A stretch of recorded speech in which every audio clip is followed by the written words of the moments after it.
안녕하세요. 반갑습니다. 주식왕 여력대의 이정열입니다. 자, SK 바이오사이언스 오늘 호실적에도 이제 백신 노바백스에서도 긍정적인 뉴스들이 좀 있었는데 주가가 계속 내리막길을 걷고 있습니다. 오늘 또 외국인들이 매수하는 모습들을 보여주긴 했는데 왜 지금 올라가지 못하는지 내용들을 좀 말씀을 드려볼 수 있도록 할게요. 일단은 주가가 이전에 상장을 하고 지지구간 저항 구간이죠. 저항 구간이 이제 지지 구간으로 바뀌는 그런 흐름들을 좀 보여주고 있습니다. 여기 이 부분들이 좀 지지 구간이자 저항 구간이었는데 이렇게 강력하다라고는 할 수는 없을 것 같지만 일단 뭐 오랜 기간은 아니기 때문에 거래량들도 동반이 되면서 막 이렇게 주가를 형성을 한 건 아니기 때문에 일단 뭐 저항 구간이었었잖아요. 돌파를 하지 못하고 지지를 받자 그리고 돌파를 저항을 받고 이랬었던 좀 지지 구간과 저항 구간이었기 때문에 차트적인 부분에서 봤을 때 과거의 주가 흐름들이 향후의 주가 흐름들로 영향을 좀 미칠 것이다 라고 보고 있는 상황들이고 주가도 어느 정도 거품이 이게 기대감으로서의 거품이었다라고 한다면 그게 좀 빠진 흐름들로서 좀 쌍바닥을 다져주는 그런 모습들을 좀 보여주고 있는 상황들이다라고 일단은 정리를 할 수 있을 것 같아요. 저항 구간들을 돌파를 하지 못했는데 우행보만 해준다고 한다면 이 추세적인 부분들은 일단은 벗어날 수는 있을 것 같다라는 생각이 듭니다. 우행보만 해준다라고 한단 말이죠. 근데 지금 여러 가지 요인들이 있기는 합니다. 시장에 발표한 그런 실적, 미친 듯한 그런 호실적을 발표를 해줬습니다. 엄청난 성장 흐름들을 보여줬었죠. 그렇기 때문에 이제 EPS가 4,642원 정도로 됐어요. 4,642원이 되면서 지금 주가가 16만 3,500원. 16만 3,500원에서 PER이 지금 과거에는 EPS가 일주당 순이익이 537원으로 계산이 됐어요. 그래서 이제 300배 형성을 하고 있죠. 이게 지금 537원이잖아요. 2020년도가 537원, 여기 2021년도가 4,642원 이렇게 되잖아요. 그렇기 때문에 올해 추정치 뭐 잠정 실적이지만 아직까지 여기 EPS를 대입을 해보면 PER 지금 얼마인가? 35배 수준이단 말이죠. 300배짜리가 35배 정도가 됩니다. 실적이 엄청나게 증가를 하면서 거품도 어느 정도 빠지면서 주가가 정상적인 주가 흐름들로 돌아온 거예요. 그러면은 이전보다 지금이 주가가 싸냐 비싸냐라는 부분에서 충분히 거품도 많이 빠진 가격이라고 할 수가 있겠죠. 그럼 이제 슬슬 반등이 나와줘야 정상인데 실적을 확인했기 때문에 이 밸류에이션에 대한 부담감을 벗어나야 된다라는 게 뭐 주가 흐름은 정상적인 흐름이다라고 볼 수가 있는데 그래요. 좀 안 좋은 소식들이 있었는데 이건 좀 이따 말씀드릴게요. 2분기 내 소아 청소년과 임산부를 대상으로 신종 코로나 바이러스 감염증 백신 후속 임상에 착수를 한다. 임상 3차는 속도를 내고 있는 3반기 출시를 목표로 GBP510이 되겠죠. 후속 임상으로 소아 청소년과 임산부에 대한 임상을 준비 중이다. 물론 이게 임상이 정상적으로 진행하고 있다라는 내용들이고 그리고 노바백스 백신이 우리가 반쪽짜리 백신이었다 이런 얘기들이 있었잖아요. 그 부스터샷용으로는 뭐 할 수가 없었다. 그렇기 때문에 뭐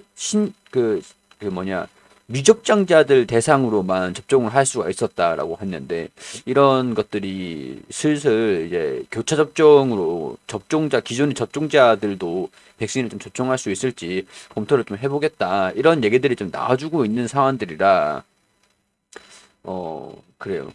노바백스 자체 연구를 통해서 오미크론 변이 면역 반응도 확인이 됐고 기존의 화이자 모더나 백신과 달리 1인용 사전 충전 주사제 형태를 만들어져서 뭐 이런 뭐 저건 중요한 거 아니고 뭐 일단 뭐 화이자나 모더나 접종을 하신 분들도 3차로서 접종을 할 수 있을지 검토를 하겠다라는 얘기들도 슬슬 나와주고 있는 상태라서 뭐 반쪽짜리 백신에서 실망감 매물 나왔다라면 이게 허가가 된다라고 다시 반등이 나와주는 것도 정상적이라고 할 수 있겠죠. 물론 시기상의 문제도 좀 있긴 하겠지만 근데 여기에서 이렇게 되면 호실적도 냈고 노바백스에 대한 부분들도 뭐 어느 정도 해소가 되는 부분들이고 GBP510도 순차적으로 잘 진행이 되고 있다라고 하고 주가가 더 이상 떨어지는 요인들은 없게 되는 게 정상이긴 합니다만 이런 이전부터 따라다녔던 블록딜에 대한 우려감들이 계속 불을 지피고 있는 상황들이라서 안다 자산운용이 SK 바이오사이언스 지분 매각 등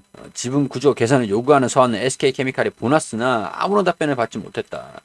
추가적인 주주가치 훼손을 막고 지배구조 개선을 위해서 가처분 신청을 서두르게 됐다. 뭐를 가처분 신청을 했냐? 주주 명부 열람할 수 있게 가처분 신청을 한 거예요. 누가 주주인지, 주주가 누구인지, 의결권을 누가 가지고 있는지. 그래서 이 의결권을 확인을 하고 주주분들을 좀 결집을 시키겠죠. 자, 근데 여기서 만약에 내가 SK케미칼 주주라 가지고 주주분들도 아마 보고 계시는 분들이 계실 거예요. 저도 이제 SK케미칼을 한동안 계속 브리핑을 드리긴 했었으니까. SK케미칼을 가지고 있다. 주주 명부를 열람을 해가지고 신청을 뭐 했는데 연락이 올 수도 있습니다. 연락이 오는 게 뭐 의결권을 뭐 양도로 해달라 뭐 이런 얘기들이 나올 수가 있어요. 이런 요구들이 있을 수가 있어요. 그다음에 이거를 안다 자산운용의 의결권을 넘겨주게 되면은 안다 자산운용이랑 SK케미칼이랑 둘이서 합의를 볼 겁니다. 둘이서 합의를 볼 거예요. 근데 이게 해소가 되면 다행인데 약간 이제 조합원 같은 경우에 조합원에 드는 거랑 똑같다라고 보시면 되죠. 이 조합장이 합의를 봐버리면은 거기에 따라갈 수밖에 없는 상황들이잖아요. 이게 좋게 될지 나쁘게 될지는 모릅니다. 그거는 몰라요.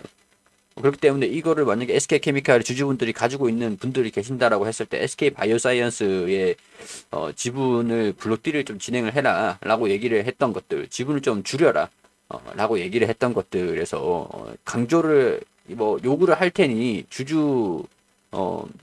주주총회에서 요구를 할 테니 의결권을 좀 양도를 해달라. 주식수를 넘겨달라는 주식을 넘겨달라는 게 아니라 단순히 그 주식에 가지고 있는 그 의결권을 넘겨달라는 겁니다. 양도를 해달라.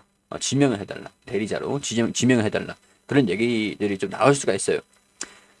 그렇게 되면은 SK케미칼에서 주총을 하면서 그거를 일단은 주주들을 결집시킨 안다자산운용이 주총에서 내가 지분율이 주주분들을 다 모아가지고 지분율이 이렇게 된다. 그러니까 지분율로 싸우는 거잖아요. 그래서 SK케미칼의 SK바이오사이언스를 강제적으로 좀 매각을 하게 만든다. 라는 것들이 우려감이 SK바이오사이언스 입장에서는 우려감인 거고 SK케미칼 입장에서는 이거는 뭐 정의구현? 거의 뭐 그런 느낌으로 가고 있는 상황들인데 양사의 입장 차이는 있을 수밖에 없습니다. 뭐 SK바이오사이언스야 솔직히 뭐 사업을 SK케미칼에 배당을 해주고 올려주는 연결 실적으로 반영을 시켜주는 것들이니까 SK바이오사이언스 기업 입장에서는 크게 상관은 없어요. 기업 입장에서는 뭐 최대 주주가 그대로고 지분이 조금 낮아진다라고 하는 거에서 사업에 대한 문제가 있는 건 아니거든요. 문제가 있는 건 아니에요. 근데 SK 바이오사이언스를 가지고 있는 주주들 입장에서는 블록딜이 진행이 되면 주가가 조금 출렁거릴 수도 있겠다. 근데 뭐 1, 2%도 아니고 한 18% 정도가 된다라고 하면 이게 또 문제가 좀 될 수가 있거든요. 매도 물량이 그렇게 나온다라는 거니까. 또 문제가 이제 자산운용사한테 지분을 다른 전략적 투자자들한테 운용사라든가 그런 데다가 뭐 펀드라든가 그런 데다가 양도를 해주고 판매를 해주고 뭐 그렇게 되면은 크게 문제는 없을 것 같습니다. 근데 시장에 다 던져버리면은 이게 불확실성이라고 하는 거죠. 이 불확실성 때문에 주가가 올라가지 못하고 있다라고 해도 지금은 좀 과언이 아닌가 그런 생각이 좀 들어요. 소외 주주분들 이제 SK케미칼을 겨눈다.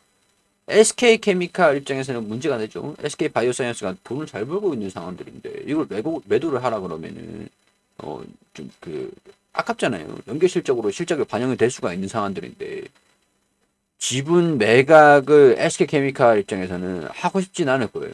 근데 SK케미칼 주주분들은 이것 때문에 지주사격 할인이 계속 되고 있으니 주가가 빠지고 있으니 올라가지 못하고 있으니 SK케미칼 주주분들 입장에서는 SK바이오사이언스를 매도를 하는 게 이 SK케미칼 주주로서 주가가 좀 올라갈 수 있는 방향성이긴 합니다.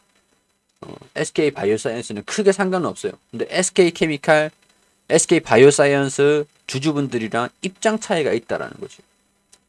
이게 좀 서로의 입장 차이가 있는데 양극화를 지금 계속 얘도 못 가고 쟤도 못 가게 되는 그런 상황들이 되는 거죠. SK케미칼도 못 가고 있는 상황들이고 SK바이오사이언스도 올라가고 싶어도 못 가게 만들고 있는 상황들이고 계속 발목을 잡고 있다라는 거죠. 이게 불확실성으로 계속 반영이 되고 있는 상황들이고 계속 강조가 되고 있는 상황들인 것 같아요. 이게 또 안다 자산운용이라든가 뭐 한 번 또 쿡 찔러봤는데 반응 없네? 그리고 이제 끝났으면은 뭐 좀 덜 할 수 있을 것 같은데 포기할 것 같지는 않다라는 생각이 드는 거죠. 야, 이 주주 명부까지 열람 신청까지 해버리네. 라고 했기 때문에 이 개인 주주들의 지분을 합해서 의결권을 보유를 했다라고 나오죠. 그러니까 SK케미칼 주주분들한테 지분을 좀 많이 가지고 계시는 분들 같은 경우에는 연락을 받으셨던 분들도 분명히 계셨을 것 같습니다. 근데 어떻게 될지는 뭐 SK케미칼이랑 뭐 안다 운용에서 뭐, 뭐 이제 주총을 해가지고 결정을 할 부분들인 것 같아요. 근데 가장 SK 바이오사이언스한테 좋은 부분들은 그냥 SK케미칼이 매도 안 하고 이거를 전부 다 배당으로 해주고 뭐 SK케미칼 주주들한테 다 돌려주겠다. 현물 배당을 좀 해주겠다. 뭐 이런 얘기들이 좀 나와주면 SK 바이오사이언스들은 좀 그나마 안도로 좀 할 수 있는 상황들인 것 같고요. SK케미칼 입장에서는 배당을 받아가지고 이 손실을 메꿀 수 있는 상황들 시간이 좀 걸리겠지만 배당 수익이라는 것 자체가 분기 배당을 확대를 시켜가지고 연 0.5%씩 0.25%씩 분기 배당을 해주겠다라고 하면은 1년 갖고 있으면 4% 5% 되잖아요.